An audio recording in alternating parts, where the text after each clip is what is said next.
Hello guys, Sendou here again. So today I would like to bring you the second episode of my Splatoon 2 basics video. And first of all, thank you for all the feedback on the last video. It's really appreciated. And I would like to make another video on the same concepts as I went over last time. But this time, instead of playing around in the recon mode, I would like to actually take real games and show how the concepts I went over translate to those real games. So it's gonna be one good example and one bad example, and show how the concepts showed in those games. But this time it's a different subset, and it's a video called Peeking and Strafing. So peeking and strafing, so these are two commonly used concept in Splatoon, or like commonly used words in Splatoon, but of course you may have different terms for this, and it's okay. I'm gonna try to explain what I mean with this just in a second. But just to start with peeking here. So first of all, it's good to know in Splatoon, shots originate from the right side of your player model. This is different from some other shooters, such as Counter-Strike, where the shots in fact originate from the middle of your player model. They may show that they originate from the right or left side, but in fact it's just a smoke and mirror, so to speak, and actually they originate from the middle. But in Splatoon they in reality originate from the right side. There's some exceptions, I'll go over them in a bit, but just to start with the basic idea why this matters in the first place is probably good idea to take the sniper, because this is the weapon where it first really mattered. Sniper duels in Splatoon 1 and of course Splatoon 2 as well, to a smaller extent. So you can imagine like there's a guy around this corner trying to aim at the guy that's just around this corner. So you can imagine this from this guy's perspective. Okay, he's doing some nice peeking here, very next level sniper peeking. But for this guy here, he doesn't have the same kind of advantage as this guy. So I have to be exposed basically the whole time, and this guy can only expose a very small part of the player model and still get a shot in, and still has the vision open to get shots in. So this is like the basic idea why it matters in the first place. And of course, yeah, snipers are where it first mattered, but it's actually basically most weapons in the game have to think about it in some sense. So for shooters, as a simple example, think about the guy coming around this corner here, like trying to go over this area, and there's a guy coming from here. So what's the difference? Well, it's pretty simple. This guy can start shooting at the guy coming around the corner earlier, and this guy has to trust this guy to miss basically, because in Splatoon, game of really low kill times, and that's another like unique trait of Splatoon, is that basically everything dies very fast, no matter what weapon you're using, basically. So it might be that this guy actually kills the guy coming around on this side before this guy even sees them, especially with the netcode and so on. So maybe for this guy, I would advise for him to take another route, maybe go around if possible, or maybe take high ground if possible, like something to redefine this 1v1. Or maybe use sub-weapon to force this guy out of the corner and then engage him where it's more like maybe a fair fight in a different situation. And I say fair fight, but honestly it's a bad term, because what you have to remember in Splatoon, fair fights don't really exist. Like one party always has the advantage over the another. It might be that they have high ground, it might be that they have the peeking advantage as we went over just now, or it might be anything, basically maybe one of the guy has better ink control. So like there's endless amount of ways that the fight cannot be fair. Just something to keep in mind, because what really is different between average player and a good player, or average player and a great player I should say, is that a great player always is thinking about these things, always trying to make the fight unfair towards them. So basically they're always looking for high ground where possible, or maybe they are taking peeking advantage in mind. So they're trying to make situations where the fight is over before it even began, basically. So if someone is like thinking about a good player, like first thing they think about is like you know, some crazy bamboo player like doing 160s in 360s in the fire range and really like unhuman aim, and yeah, sure, that's part of it, yeah.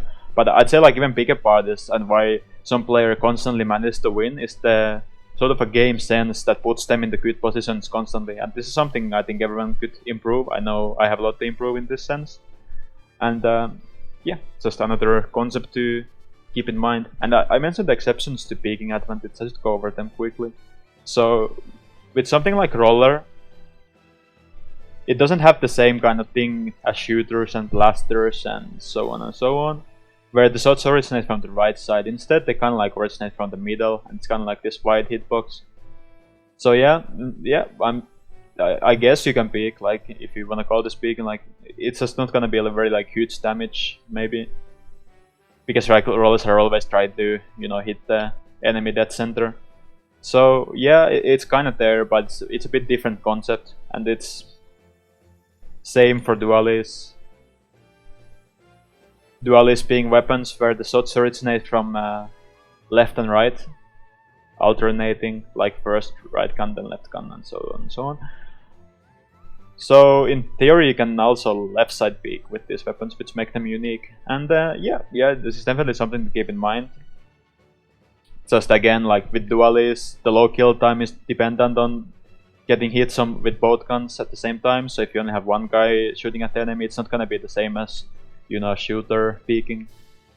And of course they also have the concentrated fire, where the shots again originate from the middle. So it's just those couple exceptions to keep in mind.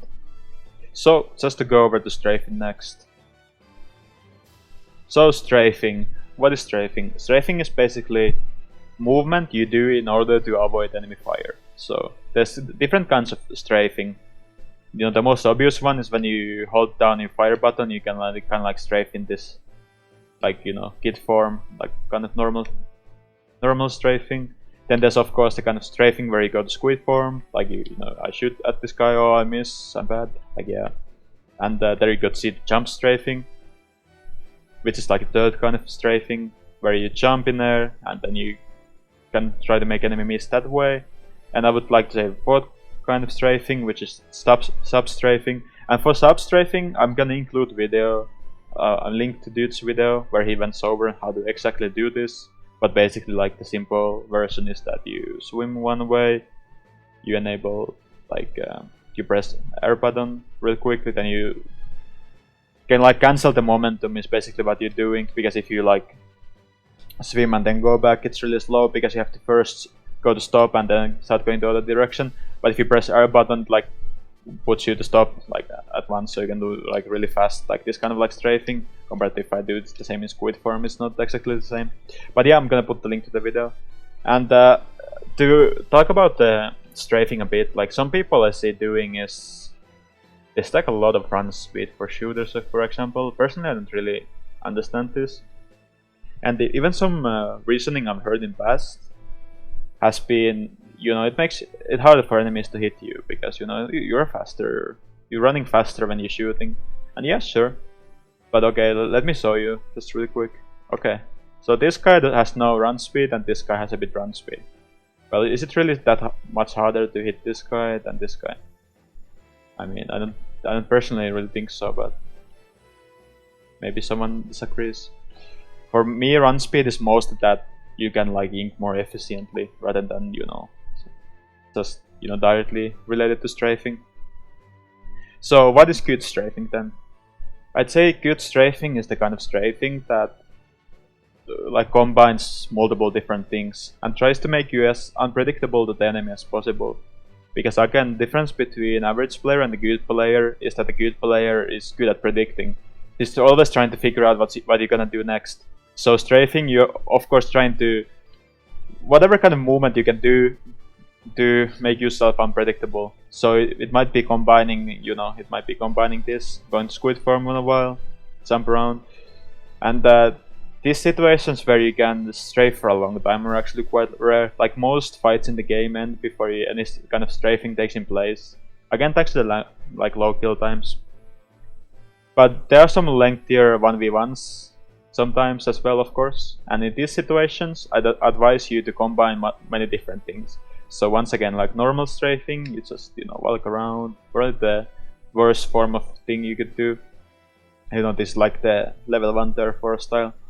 And then you have squid form, it's different kind of strafing.